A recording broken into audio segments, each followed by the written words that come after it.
مولانا محمد وعلى آله وأصحابه ومن تبعهم بإحسان إلى يوم الدين. أما بعد فيا عباد الله أوصي نفسي وإياكم بتقوى الله فقد فاز المتقون.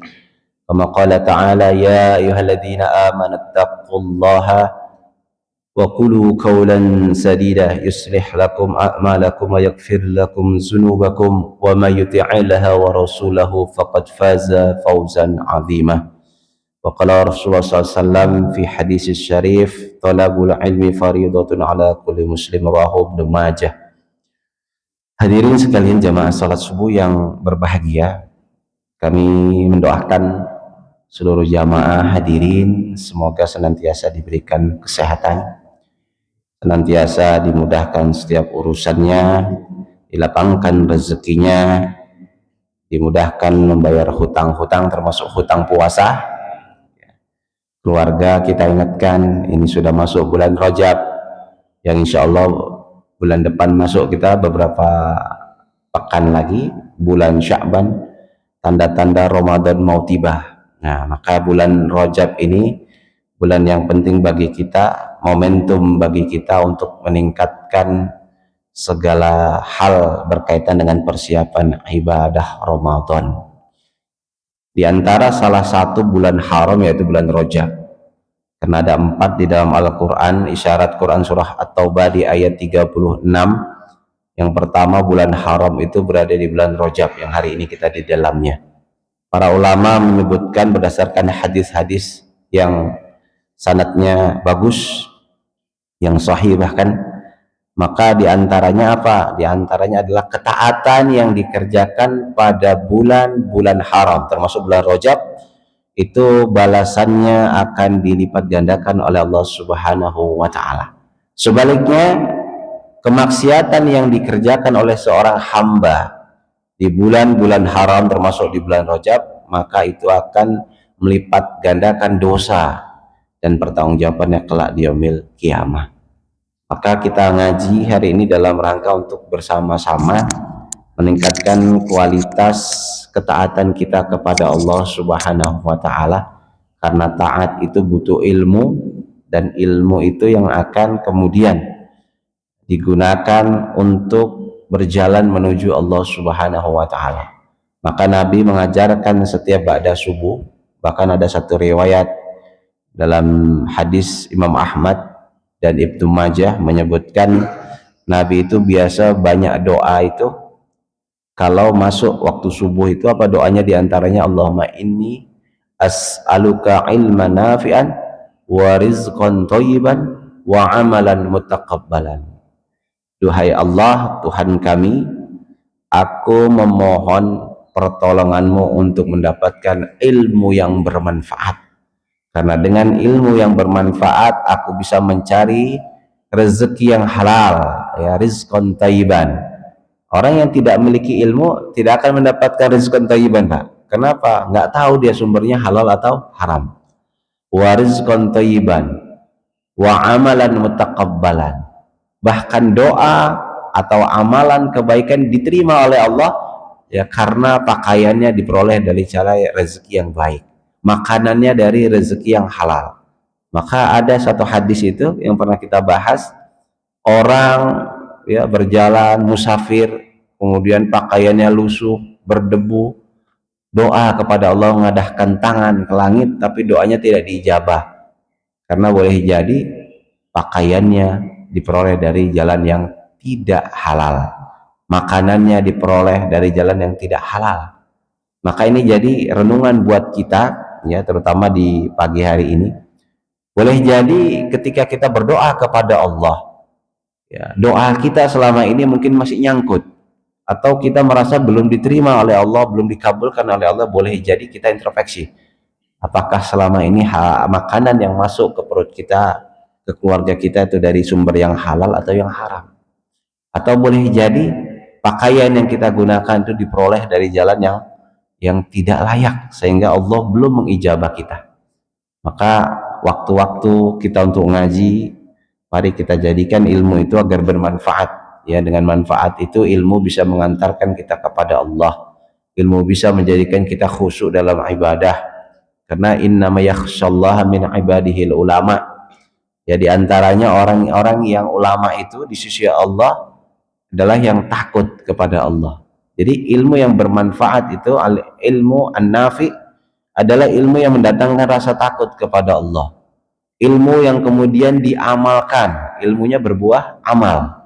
Ilmu yang kemudian dipraktekkan, ilmu yang kemudian didakwahkan, nah itu ilmu bermanfaat. Sebaliknya dalam hadis Imam Muslim nomor hadis 6909 dari sahabat Zaid bin Arqam, Nabi juga mengajarkan agar kita berlindung dari ilmu yang tidak bermanfaat. Allahumma inni a'udzubika min ilmin la yanfa' wa min qalbin la yakhsha wa min nafsin la tasba' wa min da'watin la yastajabu laha. Kita bermohon kepada Allah, diajarkan oleh Nabi dari Anas bin Malik, ini hadisnya sahih riwayat Imam Muslim. Diajarkan pula oleh baginda Nabi agar kita berlindung kepada Allah dari ilmu yang tidak bermanfaat. Ilmu yang tidak bermanfaat itu ilmu yang tidak mendatangkan rasa khosyah, tidak mendatangkan rasa takut kepada Allah. Ngaji kita di luar kajian berbuat maksiat, nah ini tidak mendatangkan rasa takut, belum bermanfaat. Ilmu yang tidak diamalkan, nah itu juga tidak bermanfaat. Ilmu yang tidak menjadikan kita cinta dan rindu kepada akhirat, nah itu juga belum ilmu yang bermanfaat.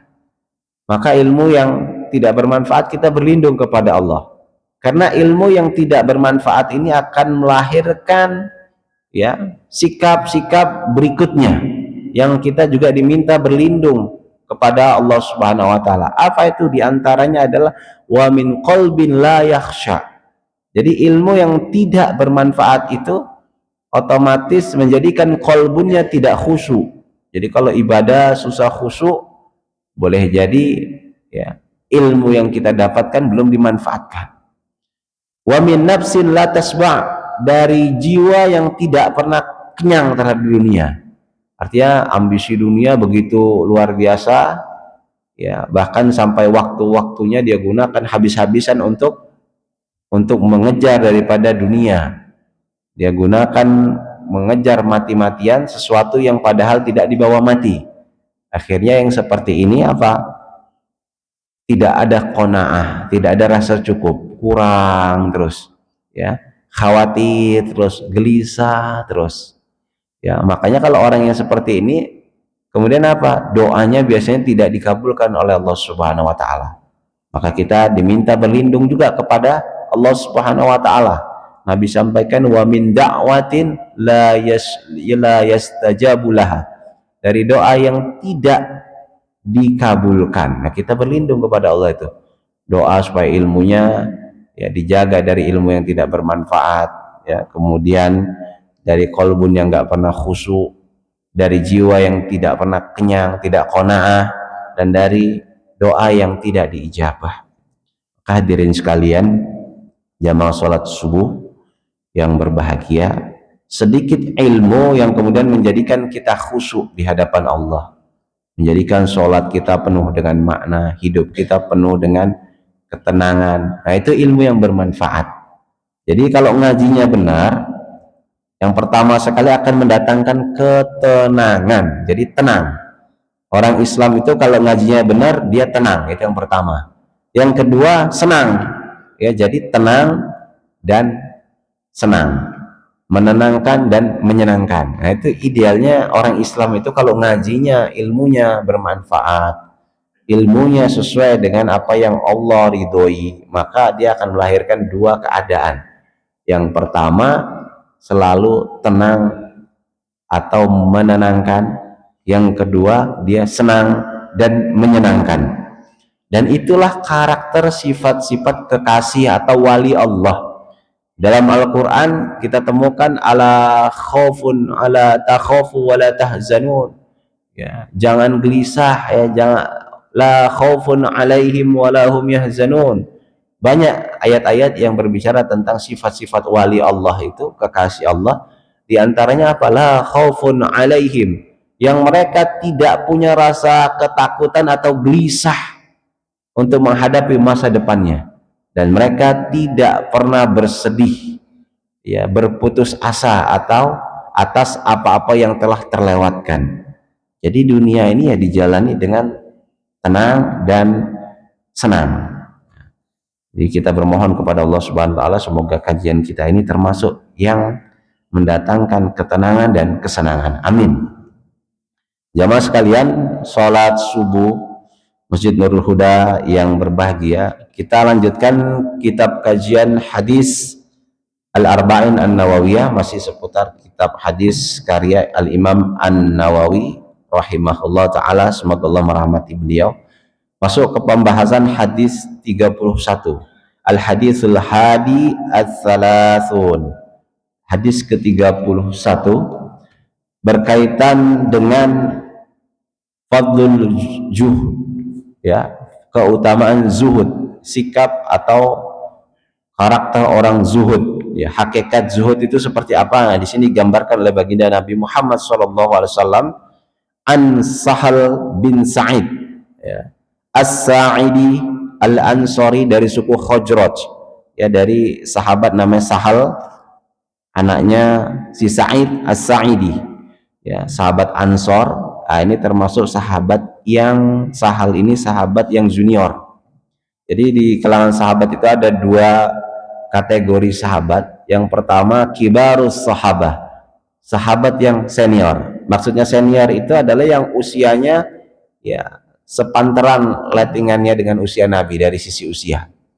Yaitu Abu Bakar, ada Umar, ada Hamzah, ada Ja'far dan seterusnya. Tapi ada kemudian sigharus sahabah, ya, sigharus sahabah, ada sahabat-sahabat yang junior, ya, sahabat junior seperti nanti Ibnu Abbas, ya, Ibnu Umar, ya, termasuk ini Sahal ini, ya, sahabat junior. Namun dari sisi keilmuan para sahabat semuanya, baik yang senior maupun junior, semuanya mendapatkan barokah ilmu dari Rasulullah. Allah berikan kepada mereka ilmu yang bermanfaat, ilmu yang menjadikan mereka dekat kepada Allah. Nah, salah satunya si Sahal ini. Maka an Sahal bin Sa'id As-Sa'idi qala, jadi riwayat dari Sahal ini menyampaikan, dia mengatakan, ja'a rajulun ilan nabi sallallahu alaihi wasallam, telah datang seorang lelaki kepada Nabi Muhammad sallallahu alaihi wasallam, faqal, bertanya kepada Nabi, ya. Jadi ada seorang laki-laki ini, rajulun ini laki-laki yang tidak disebutkan namanya, ya, datang menghampiri Nabi, faqala ya Rasulullah, kemudian dia bertanya, ya Rasulullah, wahai Rasulullah, wahai utusan Allah, dullani ala amalin idza amiltuhu ahabbanillah wa ahabbanin nas, ya, tolong tunjukkan kepadaku ala amalin idza amiltuhu, tolong tunjukkan kepadaku suatu amalan yang apabila aku mengamalkannya, yang apabila aku mempraktekkannya, yang apabila aku, ya, melaksanakannya atau melakukannya,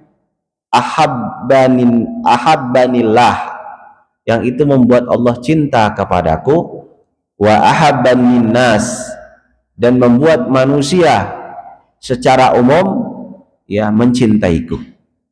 Jadi ternyata orang Islam itu, ya, ini yang pertama pelajaran yang penting adalah para sahabat itu selalu bertanya tentang urusan yang menjadikan Allah ridho, yang menjadikan Allah cinta. Ini pertanyaannya pertanyaan besar, pertanyaan yang muatannya iman. Jadi para sahabat itu jarang bertanya, ya Rasulullah, bagaimana cara saya supaya jadi orang kaya. Nah, itu hampir-hampir tidak ada itu, Pak. Ya. Rata-rata pertanyaannya seputar ibadah. Ya. Bagaimana kalau dia berbisnis Allah ridho? Bagaimana kalau dia punya harta, hartanya menyelamatkannya dari azab api neraka? Jadi selalu pertanyaan seperti itu. Ya, tidak pernah bertanya kepada Nabi, wahai Nabi, bagaimana saya bisa menjadi taipan? Bagaimana saya menjadi orang kaya? Ternyata tidak. Artinya apa? Para sahabat Nabi, orang-orang yang ilmunya bermanfaat dan barokah itu, pertanyaannya seputar bagaimana Allah cinta, bagaimana Allah ridho, bagaimana Allah memberikan rahmatnya. Selalu seperti itu. Termasuk ini yang ditanyakan, dullani ala amalin idza amiltuhu ahabbanillah wa ahabbanin nas. Tolong kasih tahu ya Rasulullah, beritahu ya suatu amalan, beritahu kepadaku suatu amalan yang apabila ya aku mengamalkannya maka Allah mencintaiku dan manusia secara umum mencintaiku. Nah, ini dalil menjadi landasan bagi kita kalau ketemu sama orang alim, tolong minta amalan Ustaz. Nah, itu kan biasanya seperti itu tuh. Jadi ada dalilnya, bukan nggak ada dalilnya. Cuma yang memberikan amalan haruslah orang yang benar-benar tawasuk fil ilmi, bastotan fil ilmi. Jadi memiliki wawasan yang luas. Jangan pula orang sudah tua renta, Ustaz minta amalan saya biar supaya bisa melunaskan hutang saya. Pokoknya sehari semalam ibu, oh ini udah tua ini yang tanya, ibu sholawat 10.000 kali. Wah ini orang bengek Pak. Iya, jadi Rasulullah singkat saja, nanti menjawabnya juga cukup singkat dan memang padat gitu ya. Jadi tidak memberatkan orang, tidak menyusahkan orang. Artinya orang ketika mendapatkan suatu amalan dari Rasulullah, ya ajastukum, ibaratnya kalau ikan diijazahkan begitu. Maka itu amalan itu simpel, ya menenangkan dan menyenangkan. Nah itu karakter Islam itu seperti itu. Jadi menenangkan dan menyenangkan. Faqala, Nabi kemudian menjawab pertanyaan tadi. Apa jawaban Nabi? Izhad fid dunya yuhibbakallah. Ya. Juhudlah terhadap dunia. Bersikap juhudlah terhadap dunia, maka Allah pasti akan mencintaimu. Wazhad fima indan nas yuhibbukan nas. Di lain sebutkan fi aidin nas ya. Maka juhudlah terhadap apa yang ada pada orang lain, yang ada di tangan oleh orang lain, yuhibbakan nas, maka manusia akan mencintaimu. Jadi ternyata dalam Islam ada rumusan, kalau mau cintanya Allah dan mau cintanya manusia pada umumnya, maka lakukanlah itu sikap zuhud. Hari ini jangan dibenturkan, hari ini seolah-olah ada dibenturkan, pokoknya kalau mau dicintai Allah siap untuk dibenci manusia. Enggak juga ternyata Pak. Dalam hadis ini faktanya Allah ya mencintai orang zuhud, sekaligus manusia juga menyukai orang-orang yang zuhud ya. Jadi orang zuhud ini memang hidupnya ya dalam masyarakat dihormati oleh masyarakat, disayangi, tidak dibenci. Karena hari ini ada sebagian kalangan yang merasa kalau dijauhi oleh masyarakat itu seolah-olah udah paling benar sendiri. Nah ini keliru juga ini ya. Akhirnya apa? Tidak bermasyarakat hidupnya, tidak bergaul dengan masyarakat, eksklusif, membangun kelompok per kelompok. Ini membangun hizbin, dia membangun hizb, apa, membangun firqah nantinya. Akhirnya membuat grup sendiri, membuat kelompok sendiri, yang itu memecah belah di kalangan kaum umat Islam khususnya, terlebih tidak hadir di masyarakat. Padahal ajaran Islam ini ajaran yang mengajarkan kita untuk bermasyarakat ya, untuk bergaul, untuk berdakwah terhadap sesama maupun yang tidak sama ya. Maka di sini Nabi memberikan singkat padat, zuhudlah terhadap dunia maka Allah akan mencintaimu ya.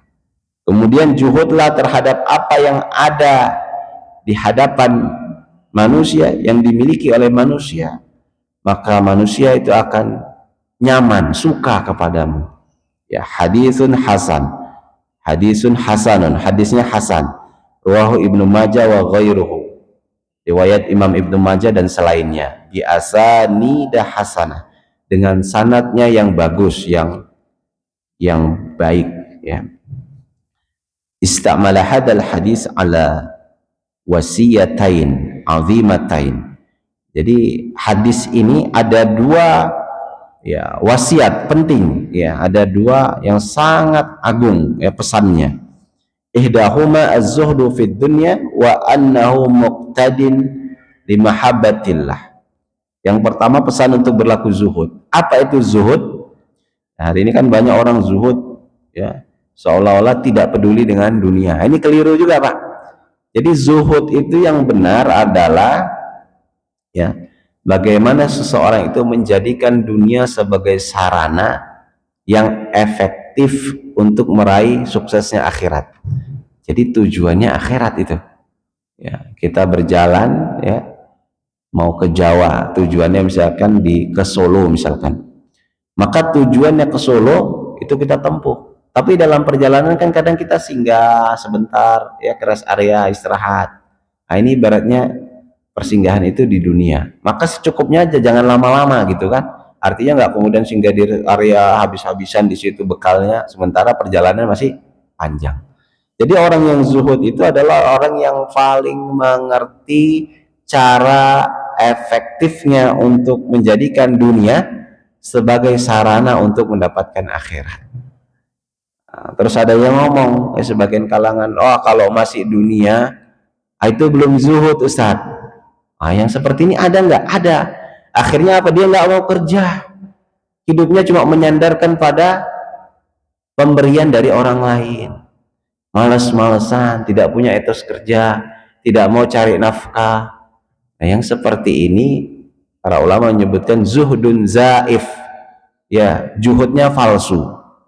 Ya, artinya apa? Artinya orang yang zuhud itu bukan orang yang tidak peduli dengan dunia, atau bukan orang yang sama sekali mengabaikan dunia, bukan.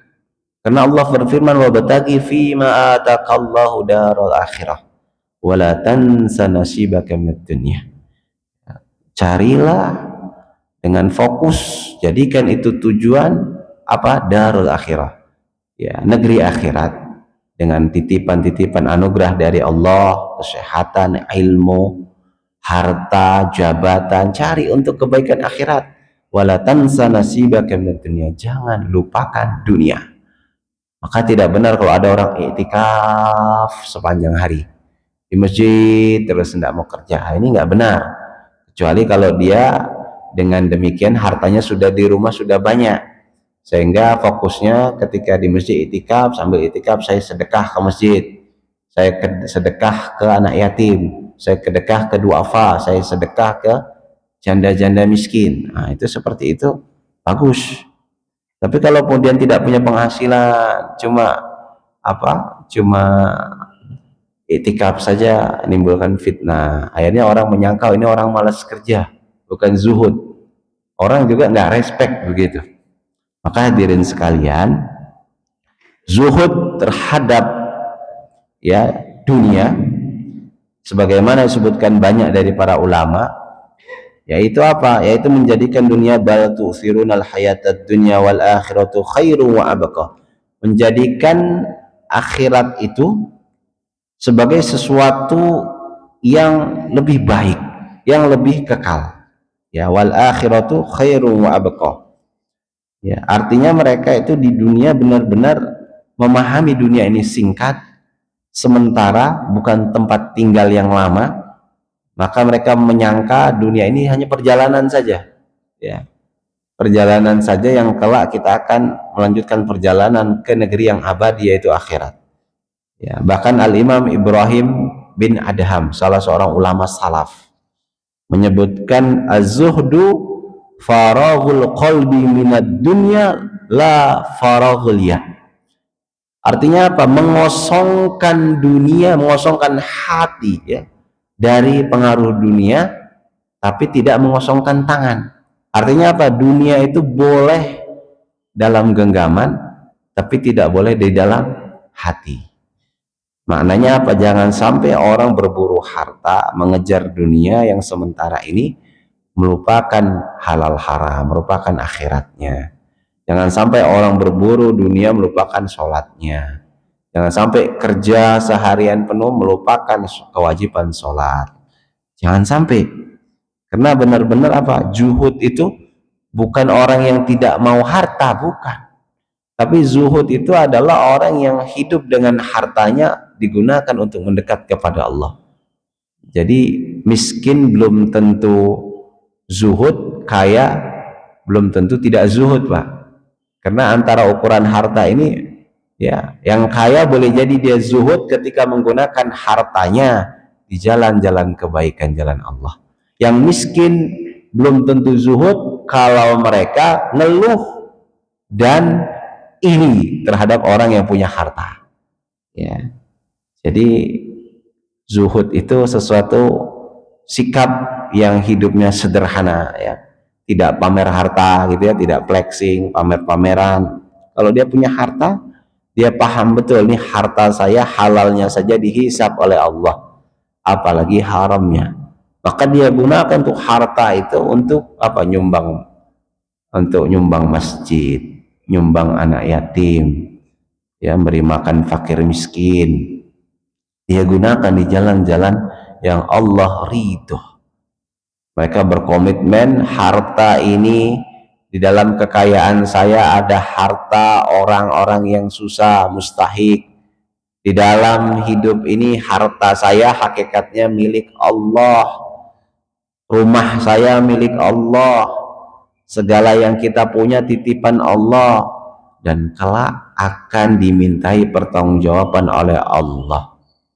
Maka orang zuhud itu yang punya karakter zuhud, meskipun dia punya mobil yang bagus, punya pakaian yang bagus, tapi itu tidak menjadikan hatinya berpaling dari Allah. Maka boleh kaya, boleh. Orang Islam itu kalau dengan kekayaan yang menjadikan hartanya kemudian digunakan untuk sarana mendekatkan diri kepada Allah, itu bagus. Ya. Sebaliknya orang miskin, ya, kalau dia memang karena miskinnya karena malas, tidak mau berkarya, punya keahlian dia tinggalkan karena saya mau banyak zikir saja kepada Allah. Ya, dalam konteks zikirnya di masjid, iktikaf saja. Nah, yang seperti ini, maka ini belum tentu dimaksudkan zuhud itu. Ya, jadi orang-orang yang meninggalkan akhirat, ya, itu bermasalah pasti. Orang-orang kafir, ya, fokusnya cuma dunia, akhirat tidak mau ditempuh, akhirat tidak dipikirkan. Nah, ini masalah. Kemudian ada orang-orang yang meninggalkan dunia, fokusnya hanya akhirat saja. Nah, ini juga tidak terjadi keseimbangan. Maka Islam itu agama yang seimbang. Maka kalau orang Islam pemahamannya dia proporsional, maka sebagaimana isyarat dalam Quran surah Al-Baqarah di ayat ke-201, wa minhum may yaqulu rabbana atina fid dunya hasanah wa fil akhirati hasanah wa qina adzabannar. Jadi doanya aja doa sapu jagat, sukses dunia iya, sukses akhirat iya. Jadi orang dengan agama Islam ini Allah berikan bimbingan berkehidupan supaya sukses dunia, sukses akhirat. Nah, itu idealnya. Maka orang yang zuhud itu paham betul bagaimana dia menjadikan dunia sebagai sarananya. Ya, makanya para ulama menyebutkan az-zuhdu tarku ma la yanfa' fil akhirah. Yang meninggalkan sesuatu yang tidak ada manfaatnya untuk akhiratnya. Ya, jadi itu zuhud, ya, sikap zuhud. Kadangkala sebagian kalangan, ya, ada yang mengartikan zuhud itu warok, ya, warok itu zuhud. Ya, kalau ada yang seperti itu, Pak, kira-kira benar nggak itu, Pak? Ya. Zuhud apakah sama dengan warok? Warok apakah sama dengan zuhud? Ya, maka para ulama memberikan penjelasan yang pada simpulannya itu dua hal yang berbeda. Kalau warok itu menjaga diri dari suatu bencana yang akan terjadi di akhirat. Dia melakukan yang haram, dia paham ini menjadi musibah di akhirat, menjadi hukuman, azab. Dia melakukan sesuatu yang diharamkan oleh Allah, ini menjadi azab. Maka dia menjaga diri dari yang haram, itu warok yang wajib, ya. Artinya apa? Orang waro itu menjaga diri dari perkara-perkara yang haram, yang haram. Ya, kedua, orang waro itu pada level yang lebih lanjut, orang waro itu berusaha meninggalkan sesuatu perkara yang subhat. Ya, jangankan yang haram, yang subhat pun dia tinggalkan. Nah, itu waro. Berjaga diri, jangan sampai nanti di hadapan Allah, ya, ya, ini dihisab nih sama Allah. Jadi dia menjaga diri dari akhiratnya, ya. Itu warok, Pak. Warok itu berhati-hati, ya. Sedangkan zuhud ini lebih tinggi levelnya daripada warok. Kenapa? Karena zuhud ini bahkan meninggalkan sesuatu yang tidak ada manfaatnya buat akhirat. Kalau tadi warok, nah itu hanya menjaga dari sesuatu yang membahayakan untuk akhiratnya, ya. Contoh misalkan yang membahayakan sesuatu yang haram, itu kan membahayakan buat akhirat karena dihisab, diazab oleh Allah, diancam. Ya, kemudian sesuatu yang subhat itu dia tinggalkan. Tapi sesuatu yang halal bagi orang warok ya tetap digunakan, Mas. Ya, sesuatu yang mubah tetap digunakan sama orang yang warok. Ya, memelihara burung itu kan mubah saja, Pak. Maka orang-orang warok menjalankan itu. Tapi kalau orang zuhud, dia melihat kalau saya memelihara burung padahal saya belum bisa ngaji dengan benar. Nah, ini kira-kira yang bermanfaat buat akhirat ini belajar ngaji dengan benar atau melihara burung. Maka dia pikir 2 kali. Maka orang yang zuhud itu benar-benar menggunakan waktunya efektif di dunia ini. Akhirnya dia apa? Ngapain saya melihara burung? Ini bukan prioritas saya, karena di akhirat tidak Allah tanya saya pelihara burung atau tidak, ya. Karena saya menemukan ada orang yang hari-harinya habis ngasih makan burung, siul-siulan burung. Ya bukan berarti tidak boleh. Ya, itu sesuatu yang perkara mubah. Tapi kalau kemudian itu ya menghilangkan efektivitas waktunya untuk perkara yang lebih penting, belajar ngaji, belajar sholat yang khusyuk, ini kan sesuatu yang lebih penting, prioritas, yang nanti di akhirat ini bermanfaat. Kalau orang sholatnya benar, itu akhiratnya benar lah, ya. Nah, kemudian orang malah yang kayak gini, yang tadi sholat belum khusyuk, bacaan sholat misalkan belum paham, tiba-tiba hari-harinya habis untuk mengurus burung atau touring motor-motoran untuk perkara yang mubah, ya. Maka yang seperti ini belum kategori zuhud menurut para ulama, ya. Maka zuhud itu yang pertama, zuhud fid dunya, memastikan efektif waktunya untuk menggunakan segala aktivitasnya pada sesuatu yang bermanfaat buat akhiratnya. Hadirin sekalian, jamaah sholat subuh yang berbahagia, termasuk diantara zuhud adalah orang makin ngaji makin rindu akhirat. Orang makin ngaji makin rindu bersaudara. Nah itu hari ini yang langka, ya. Hari ini banyak orang ngaji, ya, kerjanya cuma untuk apa? Mendebat. Kerjanya untuk saling berdebat, saling menghakimi, menjustifikasi orang lain. Ini tidak benar. Bahkan ada dalam hadis riwayat Imam At-Tirmidzi, man talabal ilma, siapapun dia yang menuntut ilmu, yang sering ngaji, sering taklim, liyujari bihil ulama, hanya untuk apa?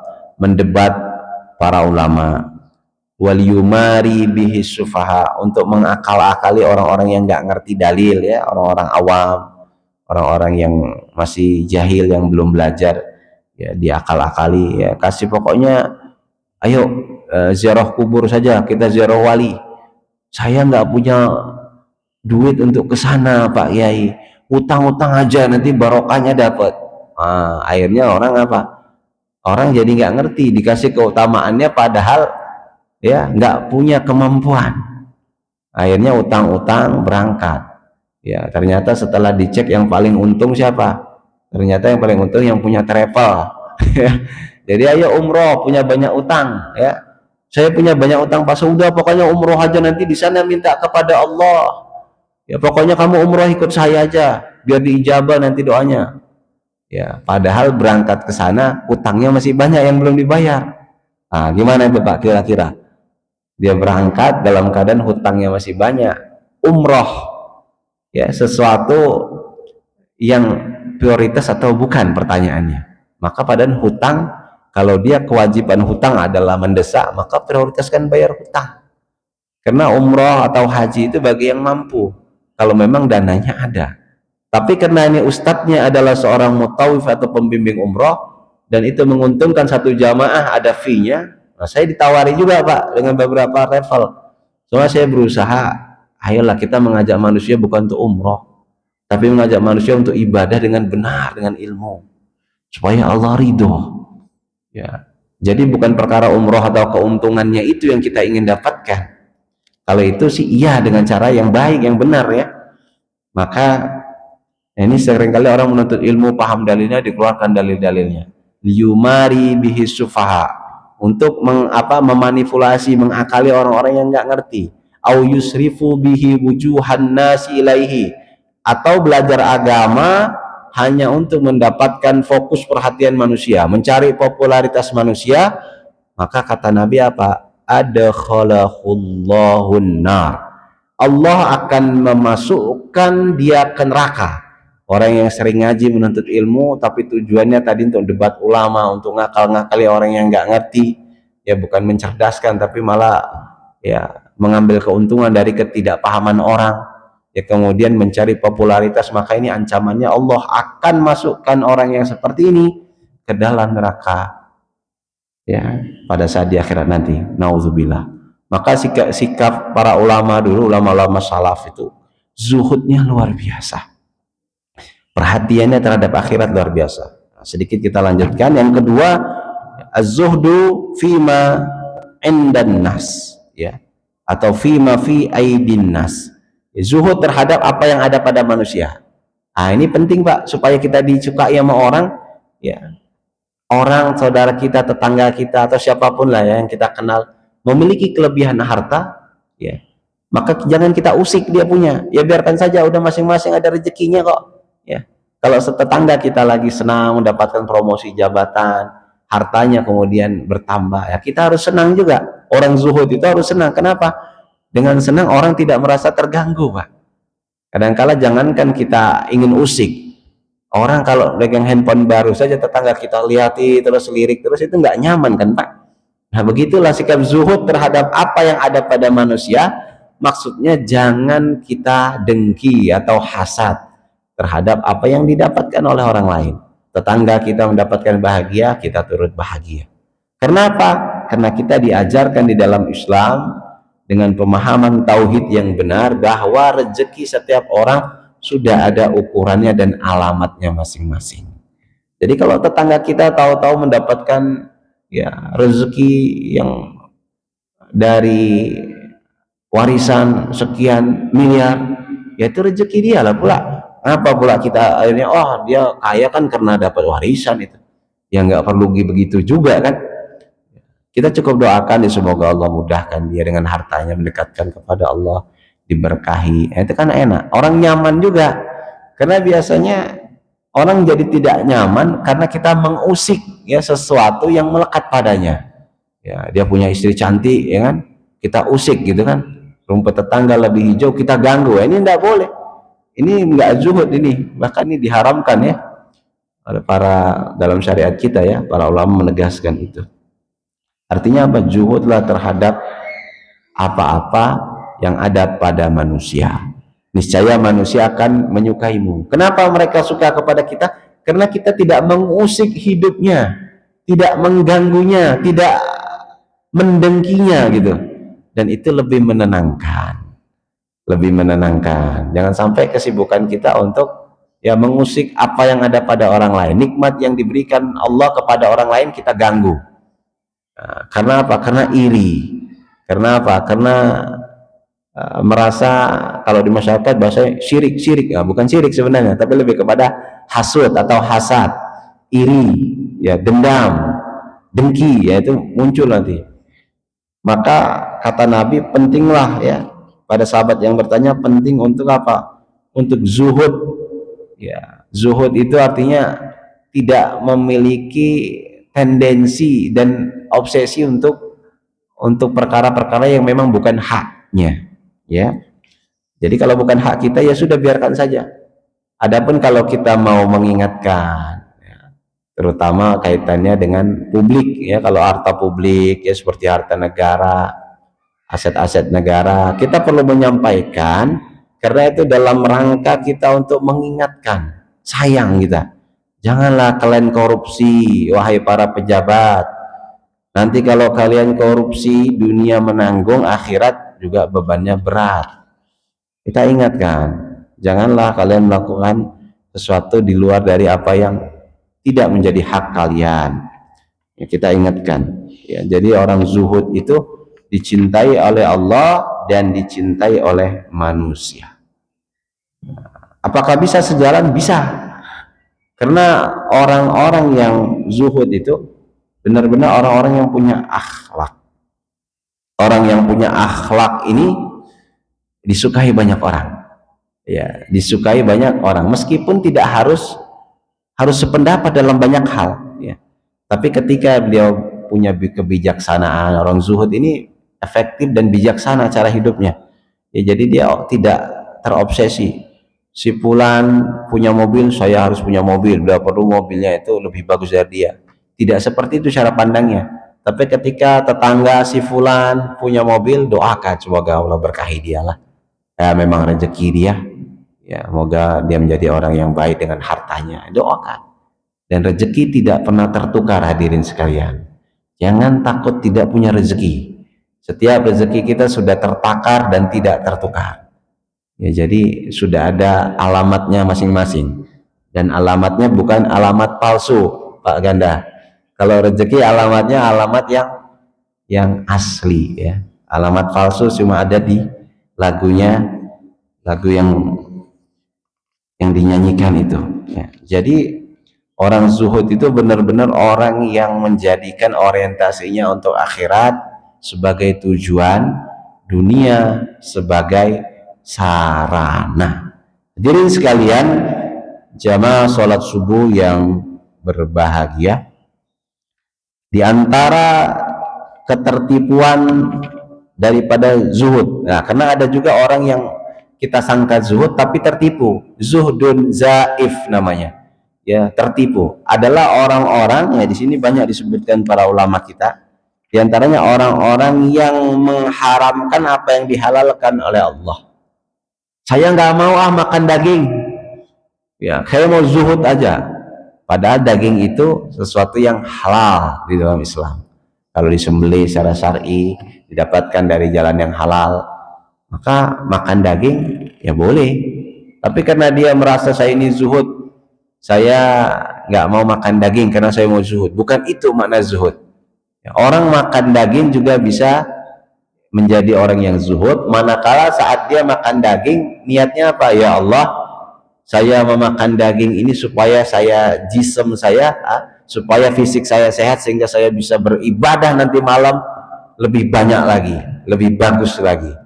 Nah, makan dia malam, makan sore daging kambing misalkan, sate kambing 20 tusuk, diniatkan supaya nanti malam ini kuat, supaya tahajudnya bisa 23 rakaat.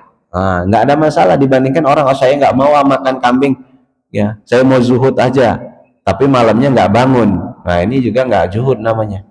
Maka zuhud itu, ya, benar-benar yang menjadikan seseorang dicintai oleh Allah saat menjadikan dunia sebagai sarana untuk menggapai akhiratnya.